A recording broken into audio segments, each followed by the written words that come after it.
Good evening, good afternoon, or good day to everybody, depending on from what part of the world you are joining us. Welcome to one of the webinars hosted by the European Society of Surgical Oncology. My name is Andreas Karakatsanis. I'm a breast surgeon from Sweden. I will be chairing and giving a talk to this session. We have an excellent panel. Irini Pantiora, one of our colleagues here in Sweden, Candice McGuire, professor from Virginia, from the States, and Michael Boland, consultant oncoplastic breast surgeon from Dublin. So without further ado, I'm going to do the introductory presentation about SO. I will just share my slides for that.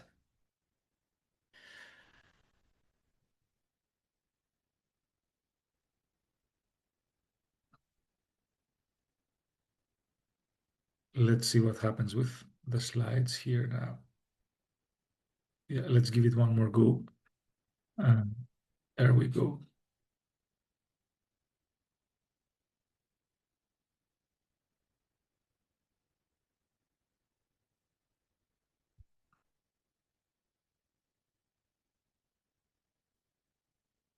Yeah, so that was that. So the European Society of Surgical Oncology is the Society of Surgical Oncologists in Europe and beyond, with a very large membership of more than 4,000 people. Joining the European Society of Surgical Oncology will give you the benefits that you see in this slide, and please scan the QR code if you're interested in membership. The European Society is affiliated with the European Journal of Surgical Oncology. I myself am affiliated with the journal because I am working as a deputy editor-in-chief for this journal. We are in the procedure of working with the European Union of Medical Specialties in different fields of surgical oncology. Surgical oncology per se, HBP, upper lower GI, breast, among others. And apart from that, we are involved as a society in many activities. So these are some of the upcoming courses and activities in Madrid in a few months time from now. A first-time course in Baku for breast surgeons, an ultrasound course in Cremona in Italy later on, and the advanced course on breast cancer surgery that usually piggybacks the European accreditation examination in breast surgery. So, and finally, the 45th Annual Congress of the European Society of Surgical Oncology, which is hosted in Madrid this year. So, without further ado, we will be discussing the contents of the webinar. My colleague Josef Wolders, that would be with us, had an emergency and could unfortunately not join us. So I will present myself as first speaker in that, and we will move towards discussing the outlay of the topic of today. I'll just start from the beginning. So today we will be discussing about the magnetic technique, and I was asked to discuss whether the gold standard nowadays provides what we would need for axillary staging.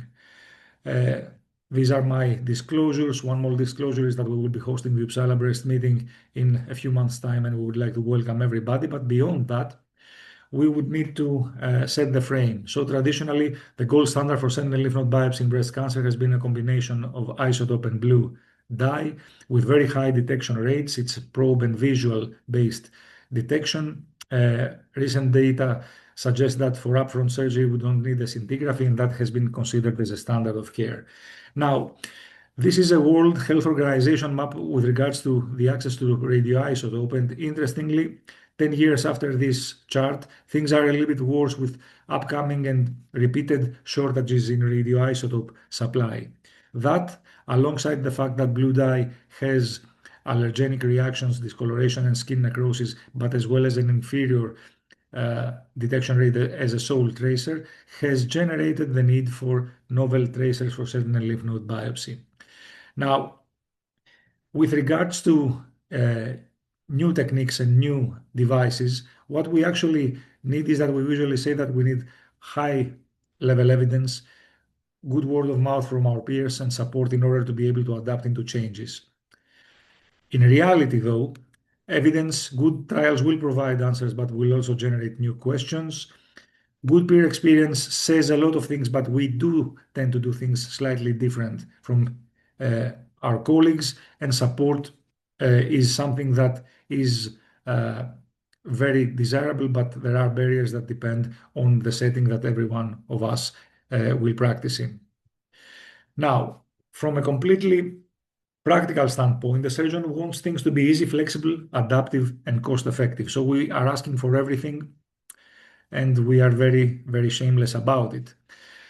A little bit of discrimination between novelty and innovation. So novelty is doing something new, it is the neat factor, but in reality, if that does not correspond to good outcomes, this is like a dog chasing cars. When we discussed about the magnetic technique, when that fell into our hands some 12, 13 years ago, it started as a tracer that you would inject on the day of surgery, dilute it with normal saline, do massage, and the outcomes were very encouraging, but we had the issue of discoloration. Now, our group had extensive experience with trials, and we later on trialed it as a sole tracer, finding that it worked very, very well, not in a paired but on a head-to-head comparison, and that not only preoperative MAC trace injection was feasible, but it was also associated with better tracer-specific detection rate. Moreover, we found that a deeper parenchymal injection did not affect detection outcomes, but came with significantly less skin discoloration. Now, more than one groups, obviously, around the world were looking into the new technique, and this meta-analysis kind of summarizes the data around the magnetic technique. So what we found in this large meta-analysis of 32 studies was that SPIO had a very high pooled detection rate, and in the comparative studies comparing SPIO with a combination of isotope and blue dye, we saw that the outcomes were completely comparable. And we also saw that the nodal detection rate was somewhat higher, but that did not translate to many more nodes that needed to be excised. Looking into the factors that were affecting the detection rate against isotope and blue dye in these studies, we found that the preoperative injection or the delayed sentinel node setting increased both detection rate but also nodal retrieval.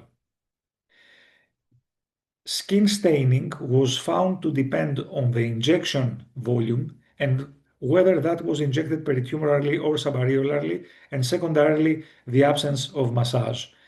Finally, the retrospective data back in that day with regards to MRI artifacts were very limited. So 4 studies with less than 100 patients in total, where most of them had received a subareolar 5 ml injection with massage. I will not dwell on that more because this is the topic that my colleague Dr. Pantiora is going to talk about. Moreover, a big work by a group of authors, all of which are members of this panel today, with a network meta-analysis, showed that SPIO compared very, very well with the other novel tracers. And at this point in time, a meta-analysis of approximately 17,000 patients suggests that SPIO ranks a little bit higher than ICG. They are the 2 best studied alternatives with an information size from the number of patients that have been included in studies that is adequate to be able to establish comparable performance outcomes with regards to sentinel lymph node detection against the isotope. Now, we as surgeons, we need a variety of factors. We would need good performance, flexibility, versatility, but also techniques adaptive to everyday challenges and knowledge advancements. Now, what we would optimally need would be to be able to do breast and axillary surgery with one platform. And if one looks at the variety of markers and techniques that are out there, this is something that you can get with these 4 combinations. But the truth is that only these 2 can provide an isotope-free regimen to be able to do both breast and axillary surgery. Now, apart from that, what happens with SPIO, what MagTrace does, and with or without its combination with the Maxit, is that it can actually modify the standard process, capitalizing on the entire preoperative period in order to be able to decouple the day of surgery from both lesion localization but also axillary mapping. The MagTotal concept was born in this sense, and it was trialed in a pilot study where we had very encouraging results, and later on with a big pragmatic randomized control trial that showed that we did not have any re-excision in difference between the guide wire and Maxit, and we had the same resection volumes. Now, interestingly, more recent data from a pre-planned analysis showed shorter operation time, easier logistics, and very importantly, cost effectiveness. So it was found that going towards a totally magnetic technique was actually cheaper. We had an 11% incremental cost reduction. The specimen looks like that, and I would like to point your attention to that because an experienced radiologist with the technique can actually give you a very, very focal and localized injection of MagTrace in the parenchyma. That means that you have less discoloration, and the excision of the specimen means that the bulk of SPIO is excised, which may address the issue of artifacts, as you will hear from one of the next speakers.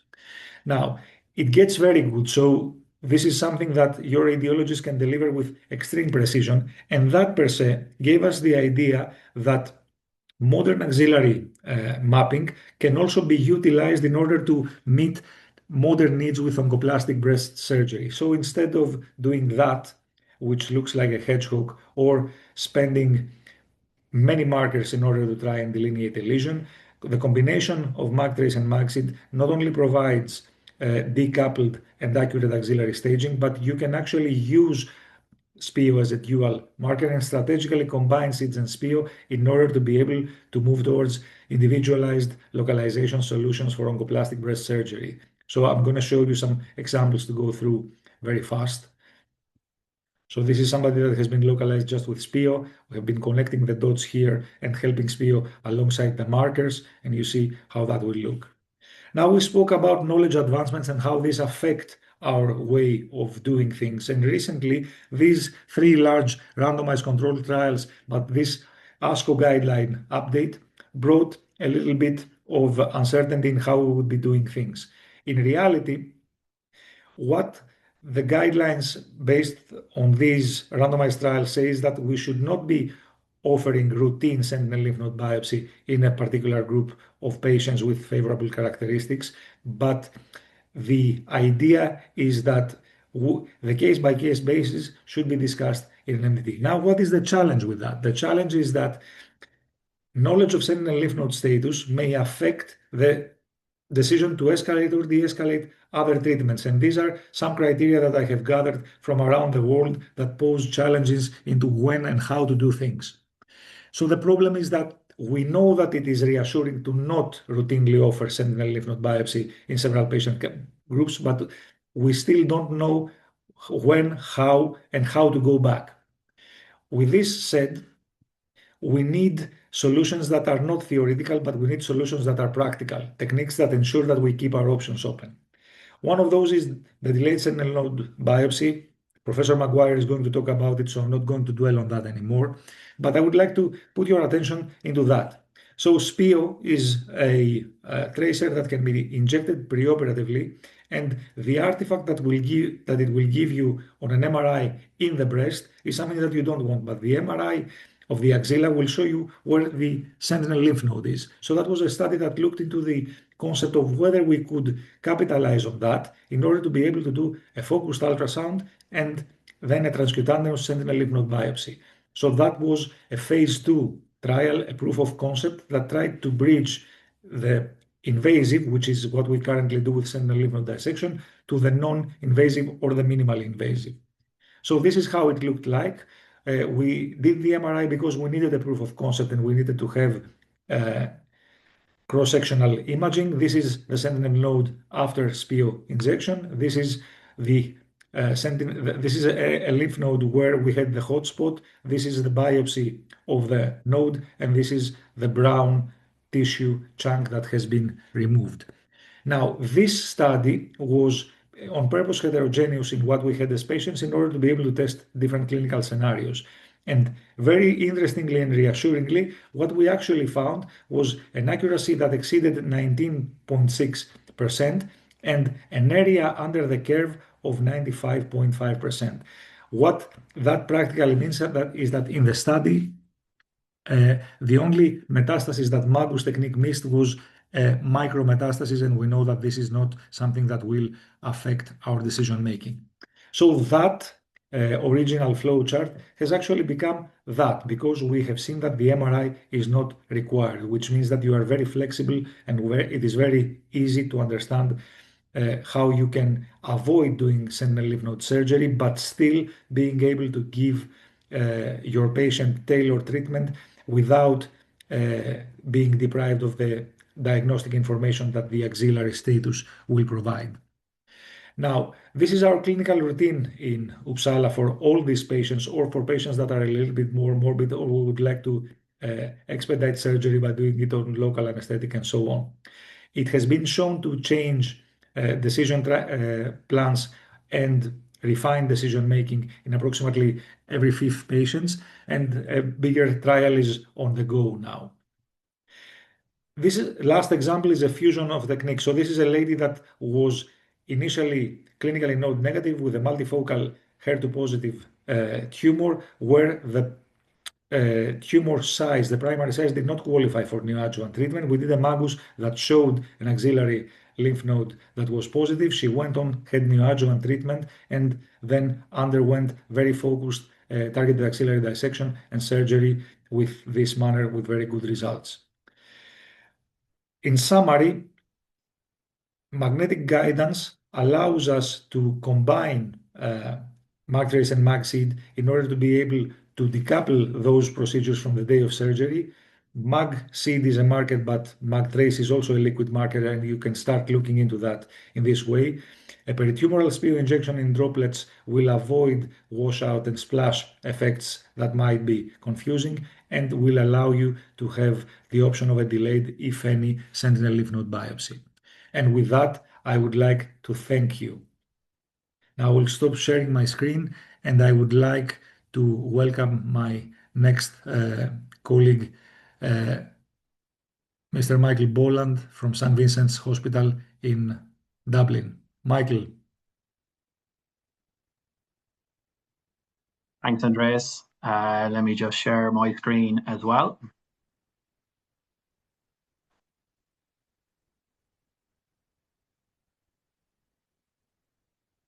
Let me just go. Okay, are you seeing that okay? I can't hear you there. Okay, great. Yes, your screen is good. Okay, let me just move this over to the side. Okay, so Andreas, thank you so much. And I'd like to thank ESSO and the European Society of Surgical Oncology for the opportunity to speak tonight and for the invitation. I'm going to speak about the need for accurate mapping after neoadjuvant treatment in the breast cancer setting, and specifically to look at the evidence around the use of MagTrace in patients who have undergone neoadjuvant chemotherapy. I have no disclosures. So I think I'd start by saying, I think again, and we've spoken about this before, but I think really the questions that we continue to get about using MagTrace is that I think, certainly breast surgeons are becoming more comfortable with using MagTrace in the upfront setting, but are still a little bit unclear about its use in patients who have had chemotherapy. Specifically, surgeons often want to know, is it safe to give it? Is there evidence to support that? What is the detection rate compared to, for example, dual tracer use, which is often the standard of care in this setting? And does it have the capacity to identify as many nodes as if you're using technetium and blue dye?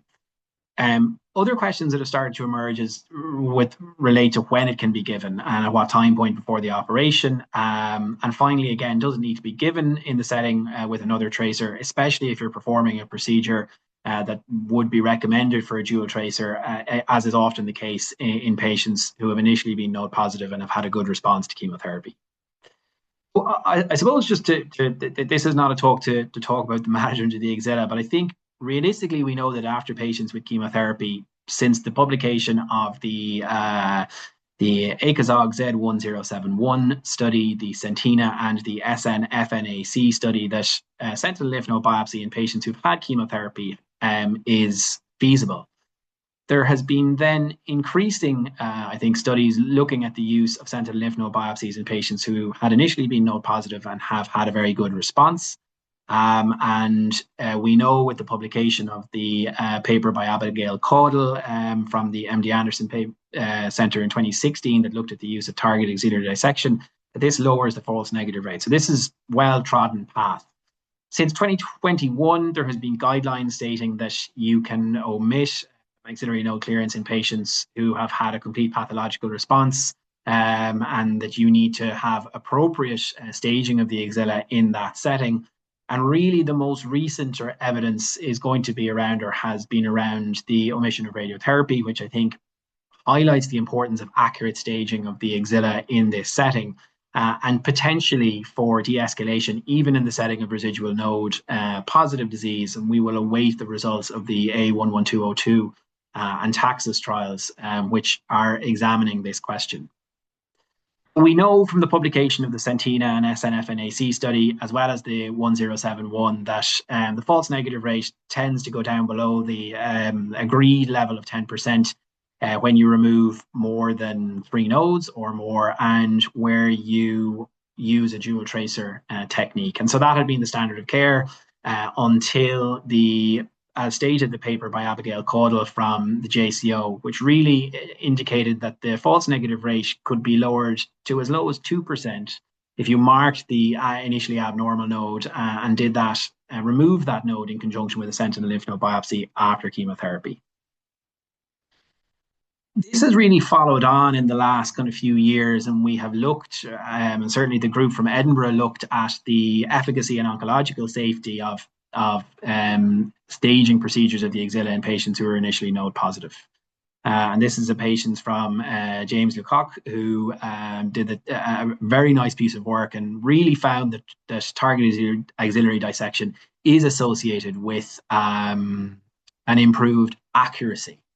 Now, whether or not that translates into a difference in oncological outcomes between those who have a TAD or a straightforward sentinel node using 4 glands and a dual tracer technique remains unclear.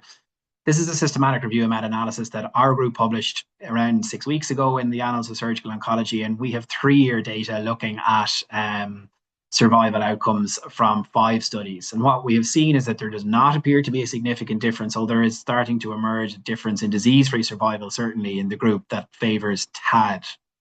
But the accuracy of staging in these groups is critically important. This is the false negative rate, looking at TAD from the paper from Edinburgh, and demonstrating really that the false negative rate in all patients with nodal involvement is around 4.7% compared to the 13.7% in the sentinel node group, and specifically in the patients who are node positive, that TAD false negative rate is still below 10%. Our own data, as stated, this is the study that we published recently, indicates really that the disease-free survival does appear to be affected by patients who have had a sentinel lymph node biopsy only, compared to those who have had a targeted axillary dissection. So Andreas mentioned very briefly, I think it's important that we talk about tracers before we talk about using them in the neoadjuvant setting. So this is a meta-analysis that we presented in 2024 that I carried out in conjunction with a number of members of the panel. And really we looked at a huge number of studies, nearly 17,000 patients, and assessed in the upfront setting which is the best tracer to use. And we see in really the main studies that have looked at this, there are 40 studies looking at ICG, 23 studies in this analysis looking at SPIO or MagTrace, and then other, I suppose, newer technologies such as the use of carbon nanoparticles, fluorescent, contrast enhanced ultrasound, and obviously blue dye and technetium. What we found in the upfront setting is that magtrace performs at least as well, if not better, than the standard of care, which is in most cases isotope or technetium, as does ICG. However, magtrace and ICG almost always will identify more nodes compared to the standard of care, which is radioisotope. So how does the magtrace perform in the neoadjuvant setting? Well, again, to answer this question, we undertook a meta-analysis of the current evidence to assess the outcomes of using magtrace in patients who had received neoadjuvant chemotherapy, then followed by surgery. So we looked at any patient who had either had a sentinel node or a TAD after neoadjuvant chemotherapy, and that obviously included both patients who were initially node negative and node positive. We looked at the intervention, which was magtrace given preoperatively, and included a small number of patients who had it before chemotherapy, and I'll talk about that again. And then we looked at the standard of care, which was essentially radioisotope with or without blue dye. We looked at nodal detection rate, the number of nodes that had been detected, and concordance. This study was performed in the usual setting, PRISMA guidelines. We performed a systematic search of all major databases. A random effects model was used, and we also used trial sequential analysis to assess the validity of the findings. We used the Miners tool to assess for bias. This study was actually published in the European Journal of Surgical Oncology this time last year. If anyone wants to look at it, it is available to download. And we had 5 studies, all of which had been published in either full form or abstract form within 10 years previously. And we had just over 300 patients included in this study. 4 of the study used a paired design, i.e. that both patients received isotope and magtrace, whereas the PELC study had a head-to-head design. Only a number of the studies included both patients who were node positive and node negative, so the study by Arini and the Berlizzi study. And again, only one study looked at patients where magtrace had actually been given before chemotherapy was started. What we found in this patient cohort was that the individual detection rate for patients who received magtrace was 98.1%. When you looked at the technetium group, it was 94%. So that was not a statistically significant difference, but does indicate to us that actually magtrace performed better in the general population than technetium. But as stated, that is not a statistically significant difference.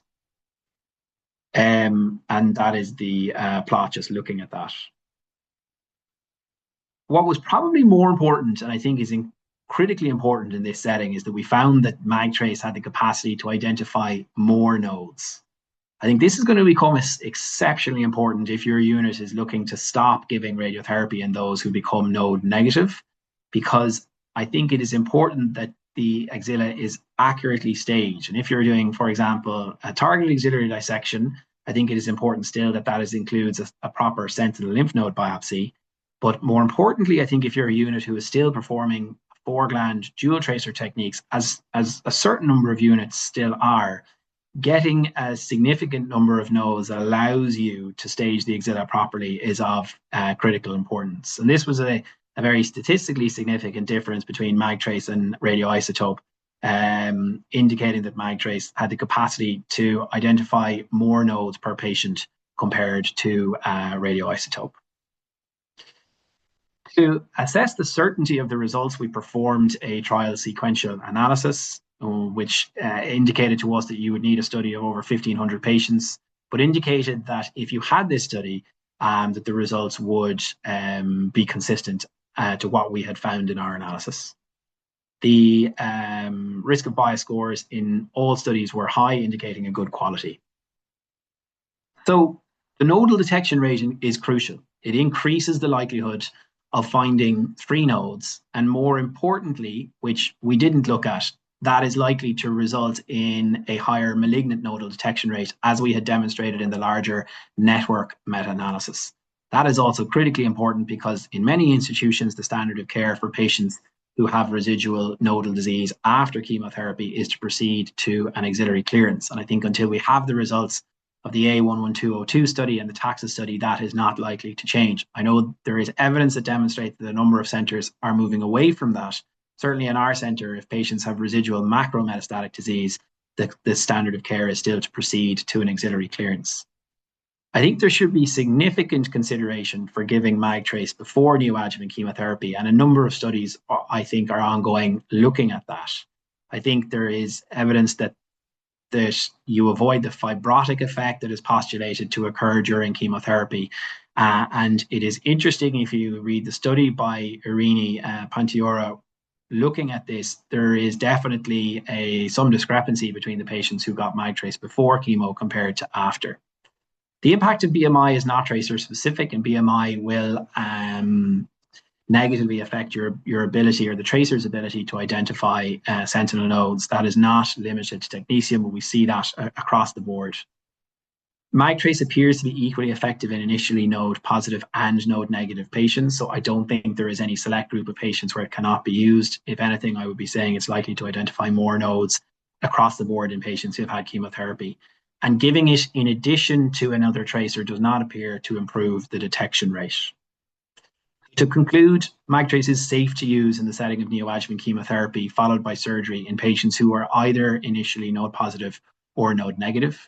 It usually identifies more nodes than other tracers, which is likely to have a very significant impact upon your decision making in terms of further axillary treatment. Current evidence is focused on use after neoadjuvant chemotherapy, but there will be more evidence, I suspect, to use it before chemo in this setting. Thank you. Thank you very much, Michael. Great talk, very concise and very clear. I think that mapping before is a very interesting concept, since fibrosis that is induced by chemotherapy and remodeling effects have been known to affect the accuracy of axillary staging after primary systemic therapies, and this remains to be seen. Now, we'll move on to the next speaker, and I would like to welcome Professor Candice McGuire, who is joining us from the United States, from Virginia. Candice is going to give us a talk about delayed sentinel lymph node biopsy, the NEAT factor, as I call it. So, Candice, the next 15 minutes are all yours. Excellent. Well, thank you, Andreas. And I'm going to go ahead and share my screen here so we can all follow along. So I'm going to concentrate mostly on delayed sentinel lymph node biopsy in the setting of early stage breast cancer. And really what the benefits are of it, what's the data behind it, and when we talk about delayed, how delayed will we be? And so I do have a couple of disclosures here. Looking at delayed sentinel lymph node biopsy, really we start to look at it in the case of DCIS, or ductal carcinoma in situ. Traditionally, as we all know, when a patient gets a biopsy and has a diagnosis of ductal carcinoma in situ and either requires or chooses a mastectomy for DCIS, most recommendations, most guidelines nationally and internationally recommend doing an upfront sentinel lymph node biopsy so that in the case that you upstage to invasive cancer, you've done the appropriate staging with a sentinel node biopsy with an intact breast. And then a patient can then move on to have proper pathologic staging, and the adjuvant therapy is recommended. While with a lumpectomy, this has traditionally not been the case. Traditionally, we've not done sentinel lymph node biopsy. I think there is consideration of lumpectomy with large volume tissue rearrangement and a sentinel node biopsy, which I've certainly seen in practice here and abroad. The problem, though, as we all know, is that historically, 20% of ductal carcinoma in situ patients will be upgraded to invasive cancer with pathologic staging. And patients with invasive cancer do need a sentinel node to stage the axilla in most cases, and we'll discuss that a little bit later as well.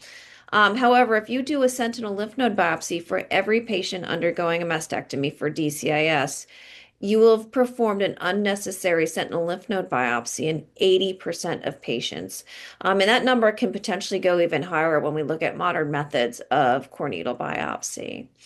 Not only will mastectomy and reconstruction disrupt the lymphatics, but as I said, oncoplastic surgery may do the same, in which case we may be doing even more sentinel node biopsies for patients having large volume lumpectomies and oncoplastic surgery.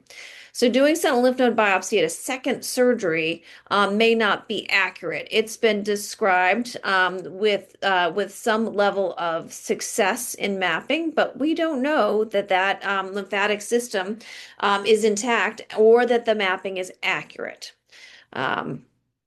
So what would be best for these patients? So ideally, a sentinel lymph node biopsy would be done non-invasively. They could be marked ahead of time, but not removed. Then, if the DCIS is upgraded to a significant clinical lesion after surgery to invasive cancer, then the team can decide whether or not to proceed with a delayed sentinel lymph node biopsy. Those marked nodes would then allow the surgeon to easily find them despite the prior surgery. And if a decision is made not to return to surgery, then that dye would slowly dissipate over time and leave the body. So can that be done with our traditional technetium and blue dye techniques? Radioactive products will time out due to their 6-hour half. If so, that is absolutely not something that can be done unless you're doing a frozen section, which we know is not accurate in all cases. Blue dye will migrate to higher echelon nodes by the time you made it back for your second surgery. And ICG is probably the fastest of all of them, and that would certainly time out prior to any return to the OR. So that's where MagTrace comes in. So we've got a lot of flexibility when we look at MagTrace. So you can inject MagTrace anywhere from 20 minutes to weeks before your sentinel lymph node surgery. When we compare that to other dyes, blue dye, you've got about a 30-minute window. ICG, you've got 30 minutes to 2 hours. And technetium, you've got about 0 to 24 hours. So the nice part about MagTrace is it can be injected under anesthesia in the operating room and will be ready to use within 20 minutes with proper massage techniques. The iron oxide particles are about 60 nanometers in size, which is several orders of magnitude larger than technetium, ICG, or blue dye, and are optimized to be mechanically filtered by the sentinel lymph nodes and not passed to higher echelon nodes. The MagTrace signal can actually be detected for weeks after injection, which offers novel treatment options for our patients. And while we are concentrating in this talk on DCIS, there are several other ways that this could be used as an advantage. So what is the workflow of a delayed sentinel lymph node biopsy? Because that's what we're talking about. So MagTrace is injected prior to surgery. So the patient comes to the operating room, goes to sleep. You inject their dye. This loads the sentinel nodes with MagTrace.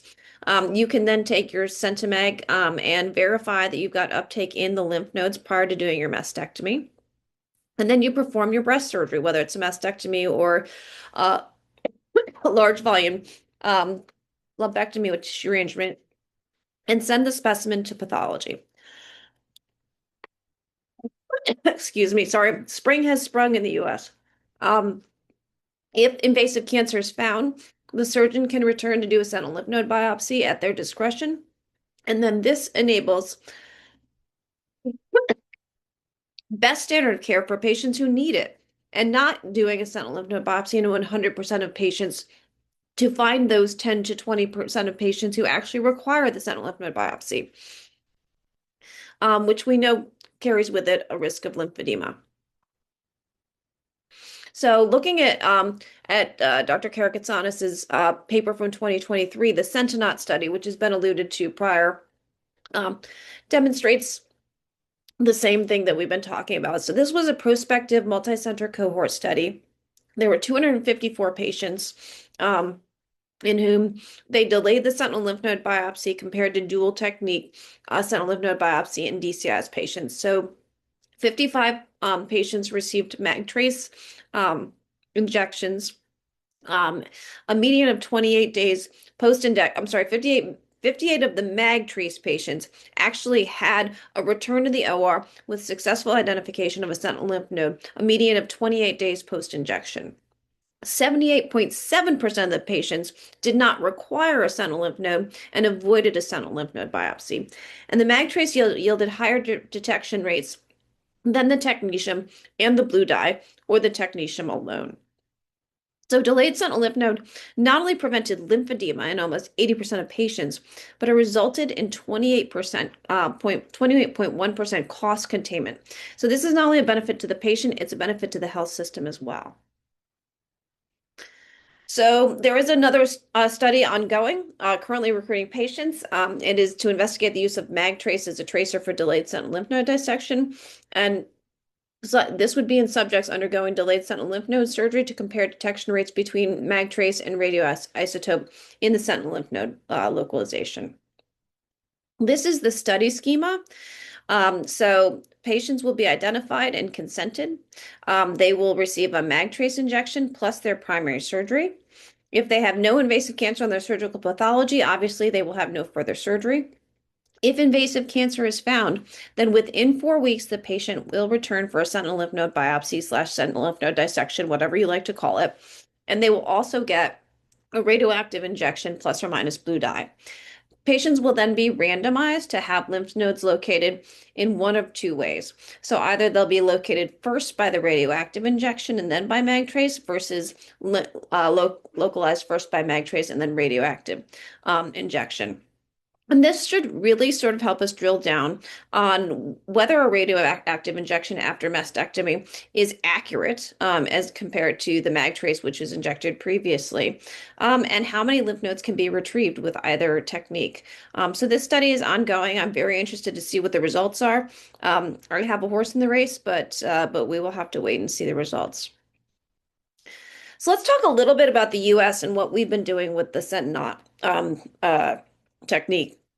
So this is a study out of Vanderbilt that was also reported in 2023. Now, this was retrospective and a single center cohort study, and the patient numbers were smaller. There were 41 patients with 45 breasts who received a delayed sentinel node. So all of these patients received a MAG-trace injection in the OR.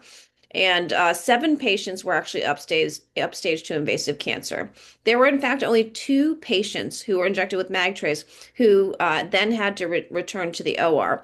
And again, this was the same median of 28 days post-injection. There were actually 5 patients who were upstaged without sentinel lymph node biopsy because they met what we call the choosing wisely guidelines. So these were patients who were above the age of 70 with very small ER-positive tumors who, again, sit in a place where they likely don't benefit from sentinel lymph node biopsy. So in this study, 95% of study participants avoided a sentinel lymph node biopsy.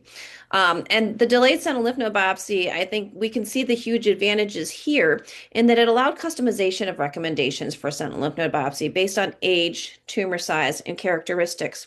So now we're really drilling down into not only looking at upstaging versus not upstaging, but what are we upstaging to? Are we upstaging a patient who would fit within the criteria of CALGB 9343? Are we upstaging a patient who would fit within the criteria of Sentina or sound, so that we really can avoid sentinel lymph node biopsy in a large proportion of patients?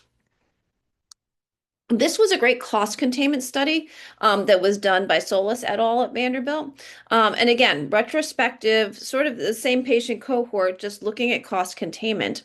And what they found was that the cost reduction for patients who didn't return to the OR was almost $7,000 US dollars. The cost addition for patients who went to the OR was $27,000. So the overall cost containment for this cohort of 41 patients was $250,000. So this is not pennies we are talking about. This is a large cost containment for this patient population, which comprises 25% of all patients who are diagnosed with breast cancer yearly. So this is another study from the University of Michigan. Again, retrospective single center cohort, larger cohort. They had 77 patients. They had 33 patients who had delayed sentinel lymph node biopsy with SPIO and 44 with same-day sentinel lymph node biopsy using technetium and blue dye. So what they were looking at was delaying the sentinel lymph node biopsy in patients undergoing mastectomy with a diagnosis of DCIS. They also included high-risk lesions, abnormal imaging for which the patient did not want to return to the biopsy suite to have biopsied, or those who were undergoing prophylactic surgery for a BRCA mutation. They had 33 patients injected with SPIO. Of those, 9 of them were upstage and underwent a sentinel lymph node biopsy with no difference in the median nodes retrieved between magtrace and standard radioactive dye and blue dye. Now, 73% of studied participants avoided sentinel lymph node biopsy in the delayed arm. And when utilized at the time of mastectomy for non-invasive disease, most patients receiving SPIO were spared unnecessary axillary surgery and the associated morbidities. So this was just another trial showing exactly what we've seen in Sentinel and the other U.S. trials, where we are significantly reducing the number of sentinel lymph node biopsies that need to be done, which means that we're going to also significantly reduce lymphedema rates. We can also now tailor the conversation to the patient, knowing what their final pathology is. One last slide I wanted to show you was the VCU, Virginia Commonwealth University, which is where I'm from. The longevity experience is what I'm calling it. So we had a very unusual case of a young woman. Of course, she was a nurse, and no one works in healthcare and has surgery that's going to be uncomplicated. She was undergoing a bilateral mastectomy for DCIS. She had previously had invasive ductal carcinoma a couple years back and had a recurrence. So she was returning to the OR and elected for bilateral mastectomy with immediate reconstruction. So what we're calling day 0, which was roughly, I think, April of 2022, 2023 maybe, she had her SPIO injection. She had her bilateral mastectomies. Unfortunately, she was taken back to the operating room twice within 24 hours, ultimately with removal of her tissue expanders and her acellular dermal matrix, and received blood transfusions for significant bleeding post-op. She was sent home, and she had a rather elongated hematology workup, which took about 90 days to complete. And at that point, we found that she did have an undiagnosed bleeding dyscrasia that was going to require administration of blood products around the time of her surgery.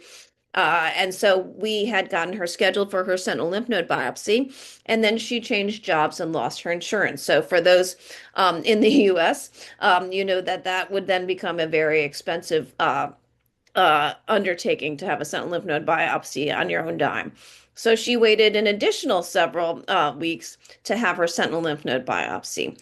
We did her sentinel lymph node biopsy 165 days or 5.4 months after her SPIO injection. And here you can see her sentinel lymph node. This was the first sentinel lymph node we pulled out.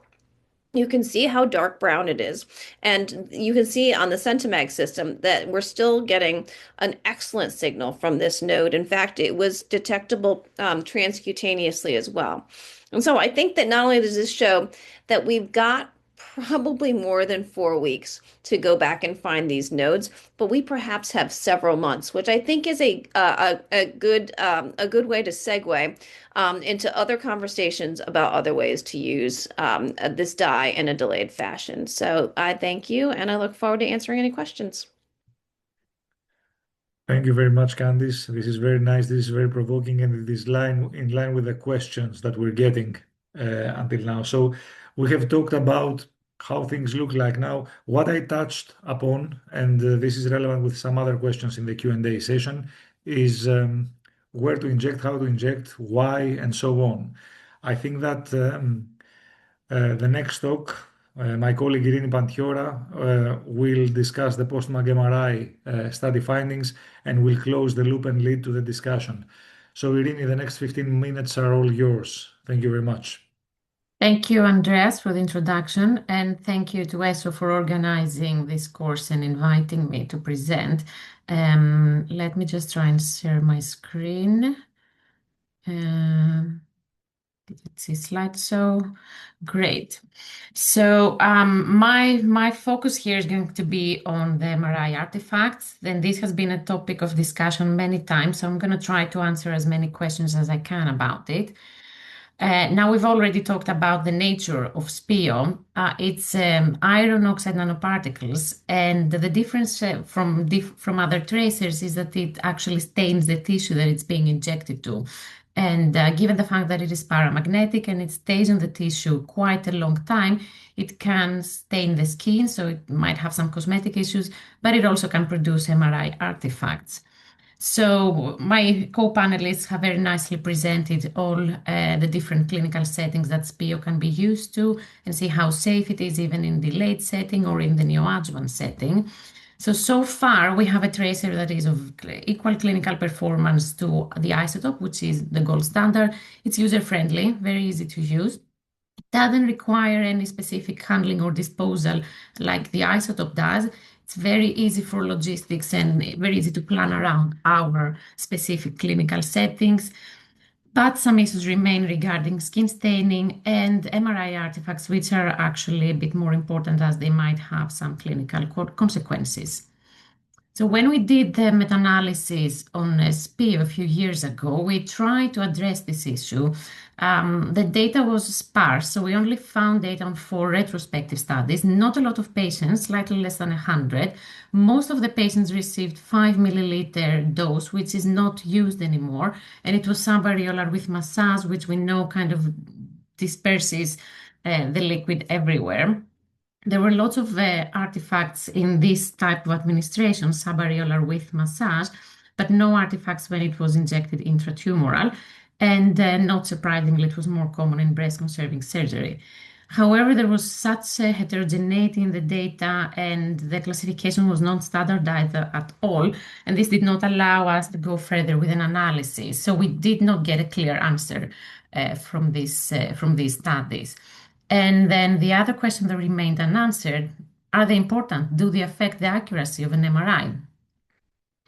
So we designed and conducted a prospective observational study. We had close to 100 patients, which were subjected to sequential MRIs.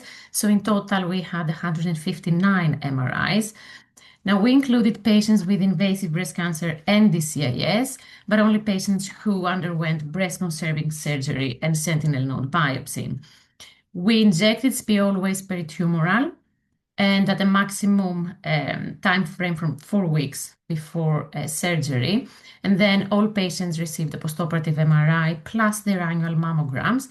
And these were reviewed by 4 independent radiologists. Now, some details. Our dosing was 1 to 2 milliliters, which was the standard at this time. And the injection could either be done by a radiologist with the ultrasound or by a surgeon, either with the ultrasound or freehand. And this is kind of important because it created different artifacts. When it came to non-palpable tumors, we used the McTotal technique, which Andreas has already described. So you see that the bulk of the MAC trace was behind the tumor. Now, during surgery, in those McTotal cases where SPIO was injected dorsally to the tumor, the bulk of it was removed, as we see here in the pictures. However, if there was a halo around the tumor, which was not clinically important to us for margins, we did not remove that. So you see here in the video, I'm going to play it one more time, that there is some brown staining surrounding our margins. So we did not focus on removing all brown staining. And postoperatively, all patients had a baseline mammogram and MRI at around 3 to 6 months, as well as a clinical evaluation by the surgeon of the skin stain, which was then documented, and the presence of transcutaneous signal. The patients who did not show any MRI artifacts at the baseline examination did not continue with a follow-up, but those who had artifacts had an annual follow-up with MRI up to 5 years because we wanted to see how these artifacts and the skin staining and the transcutaneous signal evolve over time. And then, of course, everyone had their annual mammogram per clinical routine. Now, regarding the imaging evaluation, we had 4 breast-dedicated radiologists from the UK and Sweden. They only met once to make the arrangement about the questionnaire and how they were going to evaluate the images, and then they had no communication with each other.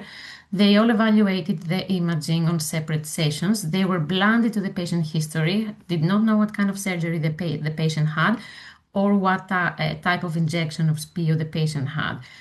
We also shuffled the MRI time points. So the radiologist just got a random MRI and they had no idea if it was the baseline or if it was a 5-year on, or even if it was the same patient that they were evaluating. And they were supposed to answer some predefined questionnaires. We also included a few MRIs and mammograms of patients who did not have SPIO to see if the radiologist could differentiate between postoperative artifacts and SPIO artifacts.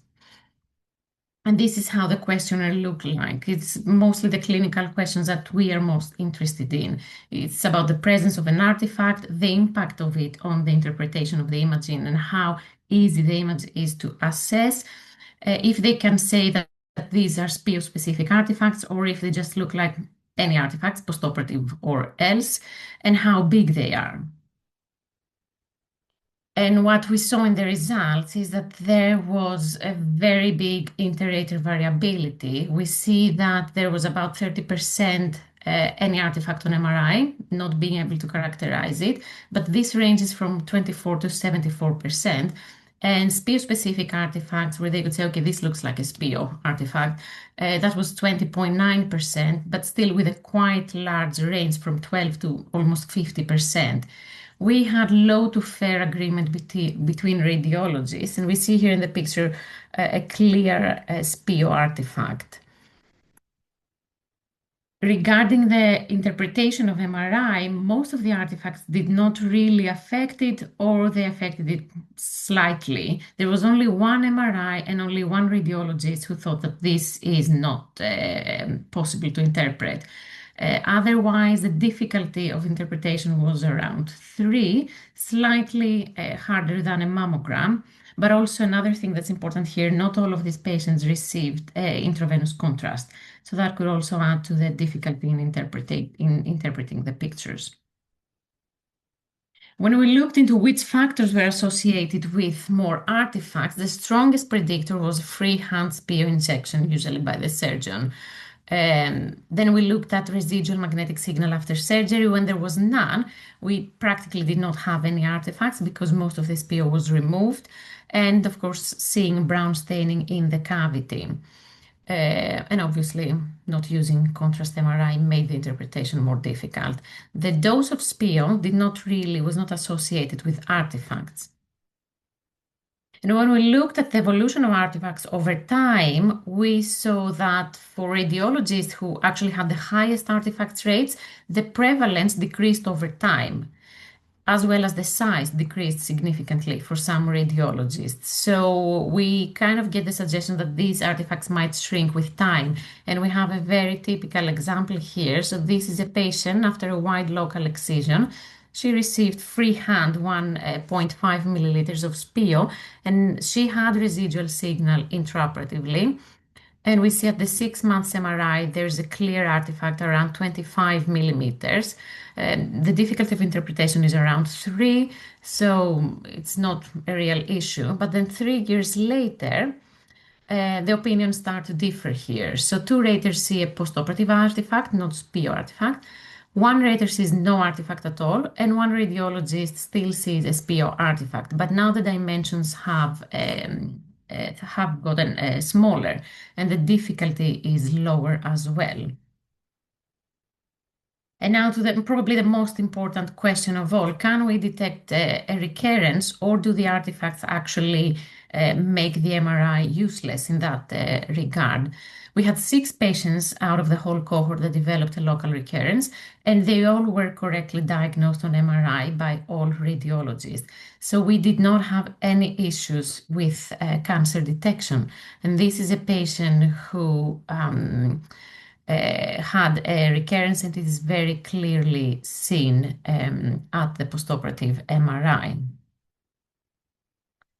So I guess what we can say here is that in this prospective study, the SPIO-related MRI artifacts were less than the ones reported in the previous retrospective studies, but we try to keep it more standardized. So that might play a role here. The strongest risk factor was freehand injection, because when we do an ultrasound guided injection, we ensure that the tracer is around our tumor, so the bulk of it will come out with the specimen. And using a smaller dose did not make any big difference. So I guess SPIO is not a contraindication for postoperative MRI in those patients that actually need the postoperative MRI. We would go for a radiology-guided peritumoral injection without massaging, so as not to spread SPIO everywhere in the breast, and just remove everything when we remove the tumor. And we should probably focus on optimizing the dose and injection strategy and the artifact reporting, which is, of course, not very easy to do given the fact that it's a bit subjective, but it's important if we want to have any real conclusions. And that's for me. Thank you very much. Thank you very much, Staying Irene. here. So before we move over with the Q&A session, it's still great to see more than 300 people online at this point. And I would also like to thank Endomag for supporting this webinar. Now, we do have some questions and answers that I would ask, I asked to answer live. So I would like to have the take of the panelists, and then I'll give you mine. A lot of them repeat there are variations around the same theme. So what is the best volume that we need to use, the best site of injection, and how long prior to surgery to give the best lymph node uptake signal? So I would just like to take turns and ask your opinions about that. Michael, what do you think? Yeah, good question. We actually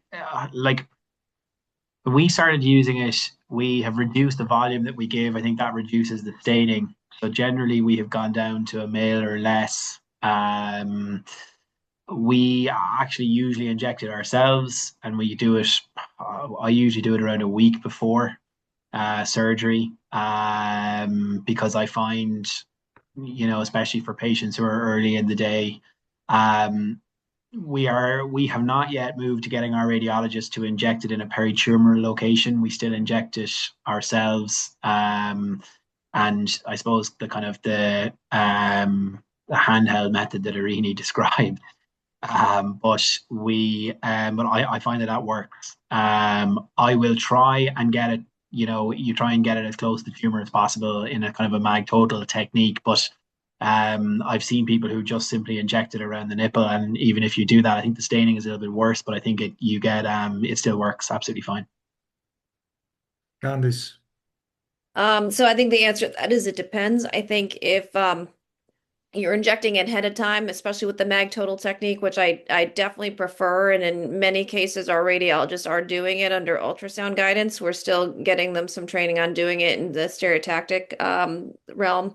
I would do 1 cc or less, like you said. When I do it on table, especially we have large patients with large breasts here. And so I need a lot of dye to get up to where it needs to go. So I use the full 2 cc's. I will either inject it deep to the subareolar region or in another portion of the breast in the deep parenchyma to try to minimize staining, and that seems to work pretty well. Very well. I think, Irene, would you like to answer? We work in the same unit, so. Well, I just want to say that we use the peritumoral technique. We go for the McTotal technique with 1 milliliter. There is data from our meta-analysis that even half milliliter is safe. The only thing that's kind of important to me is that we inject it at least 24 hours before surgery. But the good thing with MagTrace is that it can really adapt to anyone's particular setting. So I've spoken with lots of colleagues for whom preoperative injection or with the radiologist assistance is not feasible, so they do it on table. And I mean, that's okay. It's not my favorite, but I have the luxury of doing it beforehand or asking the radiologist to do it or using the ultrasound myself. If it's easier for this particular setting to do it on table, then it works just as well if you do the massage and wait a few minutes and everything. And I think that's the important thing. It depends on what your patient wants as well. If skin staining for them is a big deal, then try and go for a deep injection if peritumoral is not possible. If you're planning to do a big reduction and you're planning to deepithelialize there, then sure, subareolar works fine. And apparently MRI artifacts, I mean, okay, they exist, but you won't have an issue finding a recurrence. So what I would say is that again, from the data, it seems that any injection 24 hours prior surgery without a massage will provide optimal outcomes, and that persists for several weeks' time. And at the same time, not doing a massage, which you need to do intraoperatively, will avoid spreading the MAC trace a little bit more. There is a question with regards to what do you do with the restraints with breast radiology resources. Again, we know from the MAC total trial that if you are to localize your tumor, if you have an impalpable tumor that you need to localize, what the McTotal added in terms of injecting the MAC trace at the same time as localizing the lesion with a wire or a MAC seed was 1 minute. So this is very easy for the radiologist to do. And if they have to do the localization, then you can ask them to do it, and it will happen without any significant, workload increases for them. The other thing is that palpable tumors, even if you're not comfortable with an ultrasound, you can actually inject peritumorally with very good safety. The other thing that we have been asked is for how long does MAG trace remain detectable? Candice showed us this very interesting case. I think that in our previous trial materials, one with the post-neoadjuvant in Irinis cohort, our longest time registered within a trial was 248 days before surgery. And that again was somebody who opted for the study and went for surgery after neoadjuvant endocrine therapy, which we know can be significantly longer. What I would suggest is that the peritumoral injection, if done by the radiologist and perform and be performed, strategically in droplets and everything like that, is actually what allows us to localize not the tumor, but more importantly, the margins. And that is something that is important and can facilitate cases with large volume excisions, oncoplastic breast surgery, and so on. Somebody is asking about MRI artifacts with free-hand injections and what do we do with these patients that need an MRI? What I would say, because there was another question about BRCA patients that opt for breast conservation. Actually, in the post-MAG MRI, we did have 3 patients with a BRCA1 mutation, and none of them had artifacts. What you just need to do is that you ask your radiologist to localize and inject carefully, and you make sure that you remove the SPIO footprint, and then you have no artifacts in that. The other thing that I would like to ask, since Candice has put some money on a horse with regards to a trial, we can obviously not disclose much because right now we are doing a pre-planned interim analysis. But what I could say is that our gut feeling is leaning towards what Candice said. It seems that not applying the Sentinel technique if you want to do oncoplastic breast conservation is equally a bad idea as omitting sentinel node biopsy if you are to do a mastectomy. But we will be waiting for trial results when it comes to that. The other thing that is important to pinpoint is the accuracy and the comfort for which you are really striving for when you are discussing patient options, having final pathology, being able to discuss further de-escalation, and so on and so on. What we need to keep in mind, though, I feel, is that the trials that have discussed omission of sentinel lymph node biopsy, sound in SEMA, and the BOOG trial, they have been very, very limited to small sizes and usually small unifocal tumors without any evidence of multifocality or DCIS components and things like that, do not, as a rule of thumb, require extensive surgery. What is the take of the panel? Candice, what do you think about that? I think for those, I agree. So sound and SEMA, these were all small unifocal tumors, 1 centimeter, ER positive, and not something that was in a sea of ductal carcinoma in situ, at least as best as I can read the study. However, I think we all know that biologically, when we're talking about delayed sentinel lymph node biopsy, and then whether we could use that to omit a sentinel node if we wanted to, is that we all know that biologically, DCIS is not going to go to a sentinel node. So if you have a very small focus of invasive cancer and you feel like your pathologist has adequately evaluated the entirety of your mastectomy sample or your large volume lumpectomy sample, I still feel like you could follow sound or enzema in these patients.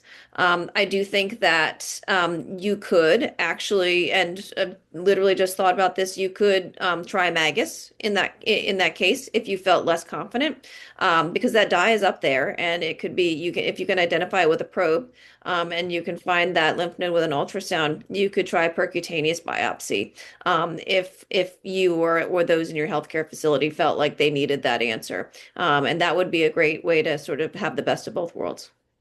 Well, the interesting thing about Magus is actually it closes the loop in the sense that you can, once the biopsy has been taken, you can actually see that there is signal and brown staining, and the pathologist can also tell you that there are nanoparticles in the tissue. So you really have a very solid proof of concept on that you have a sentinel lymph node biopsy in that sense. Michael, what do you think? You are muted. Sorry, the question that you asked, Andreas, was are you talking about using MagTrace in lieu of patients who have small tumors? Well, what I'm discussing is that what we are usually, this is a very usual discussion when the Swedish guidelines were recently updated in order to, be aligned with ASCO following the findings of INSEMA Sound and more recently the BOOG, is that there is a very interesting postoperative MDT discussion afterwards as to, okay, can we de-escalate radiation therapy? What do we do? Or in the case of discordance in pathology, where you find out that your luminal lay-like clinically T1 tumor turns to be something else, and how do we deal with that? Yeah. Because there are Yeah, different like, I windows, mean, and obviously probably. you personalize to patient capacity for treatments and intention to treat in some sense. But as I said, we are surgeons, we need technical maneuvers in order to be able to tackle obstacles like that. Yeah, I completely agree. I think that's something that is coming up increasingly at our MDT. So we have, I suppose, just adopted guidelines really to say, I think our current guidance is 60 and over, that we are looking at small T1s, ER positives. It's probably not as expansive as Sounder and SEMA were, but it kind of mirrors maybe slightly more than the original SSO Choosing Wisely campaign. And what we're saying is that if they come back without, if we don't do a node, we've had a couple that have come back, have gone from T1 to T2. And in that setting, we will go back usually and do a node. The challenge then is if you've done an oncoplastic procedure, it's usually helpful to have given MagTrace first. So in some of those patients, we actually are giving MagTrace so that you can just go back easily and do it. Certainly, we haven't had a problem doing that. I think it's Yes. harder, as we know, if you do an oncoplastic procedure. Some patients elect to have an oncoplastic procedure even in the setting of a small tumor. Then it can be harder to go back and do a sentinel node. we have had issues where our radiation oncologists have said, well, if you do a node, I might, they could go on a trial, certainly that would allow them to look at omitting, radiotherapy. I think that's a bigger question in terms of auxiliary de-escalation. We probably need another webinar. But Yes, I agree. I think MagTrace again is very useful because if you're worried that the node that if it's a 16 millimeter and you're like, this might go to 22 and it's going to go to T2 and then I'm going to be forced to do the node, giving some MagTrace the day before you don't do the node, and if it comes back then you can bring them back and do it. We haven't had a problem, and we have said quite specifically in our guidance that if it comes back as T2 or grade 3, for example, you probably should go back and do the node.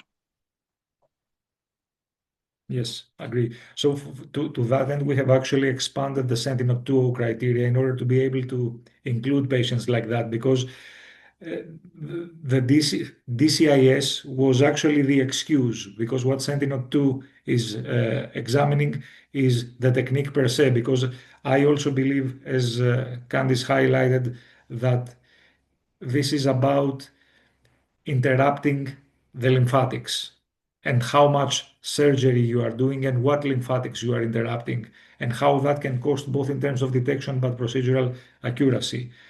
Irini, what would you do in a case like that? So how do you think that we can capitalize MagTrace towards that direction? Well, I really like this concept of delayed sentinel node in these patients, in SEMA and sound patients, or the ones that we have on our guidelines. My only concern is that if we completely skip the sentinel node, even if they fulfill the criteria postoperatively on their pathology report, the oncologist might still have some issues in their de-escalating process. This is why I like the MAGUS concept a bit more, because everyone feels a lot more comfortable to start de-escalating on their end as well. We still get a biopsy from the node. If it's a macrometastasis, we know that it's going to find it. And micrometastasis is not as significant. So from all the discussions I've had with our oncologists, they feel more confident if we do a MAGUS than not do anything at all, even if the patient has a small T1 luminal tumor. Yeah, I would say. Unless we know that the result of the sentinel node would not change the adjuvant treatment plan. Yeah. Candice.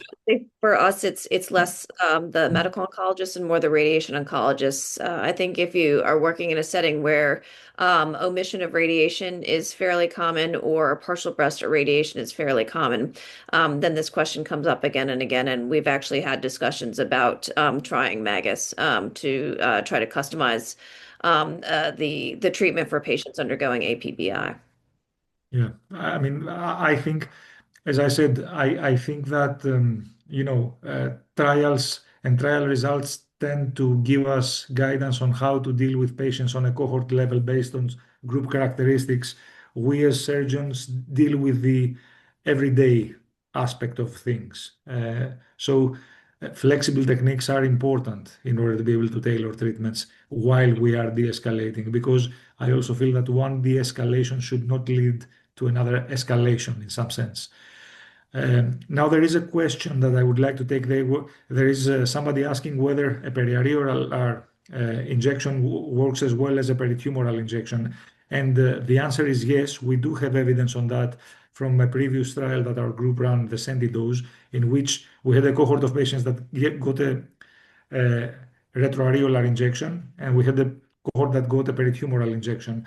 And all these patients got isotope at the same time. And we saw not only that the detection rates were the same, but more importantly, the concordance to the isotope did not change depending on when you injected MagTrace. So there should not be any type of concerns that a peritumoral injection will perform as well. It performs as well, and it can be easily adapted as standard of care in this setting.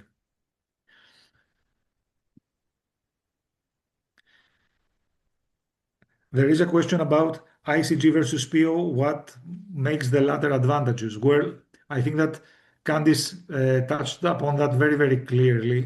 Candice, would you like to comment on that? Yes, so I think that there is a rising use of ICG and the SPI system for doing sentinel node biopsy. It's not something we've adopted in our system, but I think those who are doing it understand, very significantly that it is a very fast technique. It is fast on, fast off, and there would be no opportunity to do anything in a delayed fashion. It basically is just another sort of riff on technetium and blue dye.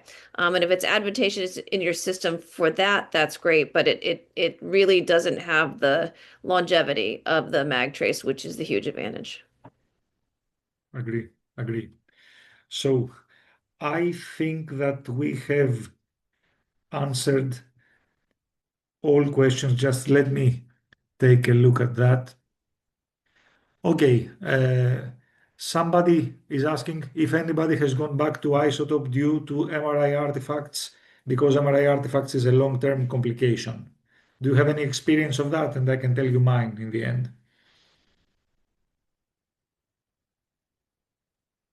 I have not. I've not heard of anybody over here in the States who's gone back to using technetium because of that issue.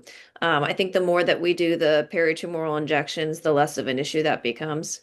And we've only had a few patients who've had MRI artifact clinically. And as Irene said, you can still detect an abnormal lesion within that defect. So we have not had that issue. Michael? Yeah, it's interesting. Like we still have technetium available in our institution, so we still have cases that we use it for. Not every surgeon here is using mag trace, but I think people are seeing like as an ongoing basis how much easier it is to use. I think there are certain cases where if you're really worried about the MRI artifact, there are, I think, a very select number of cases in the neoadjuvant setting that maybe need an MRI afterwards. If you're really, really worried about that, you can consider using technetium in that setting. So I think, technetium can have a role if you still wanted to. I haven't heard of anyone using it and then going back. I think it's just a situation whereby there are uses. I think though overall for a standard of care that the mag trace just has a lot more, and I think it's more accurate. Well, I have heard of somebody who used it, uh, and it was a unit that was part of one of the first trials back when the injections were periareolar, and it was a total volume of 5 milliliters, and then they went back because of that. And after the publication of the post-mag MRI and the mag total, they went back to mag trace. So I think that this is not a concern. Now, there is one last question that we will take before we thank everybody and you for your attendance, uh, about the intratumoral injection of mag trace. There is a very small report of 6 patients with intratumoral injection, and then there is an older small study about 30 patients, which was called the MAGSNOL. It was called the MAGSNOL. Now, uh, it will work. It will be much more painful to inject in the tumor.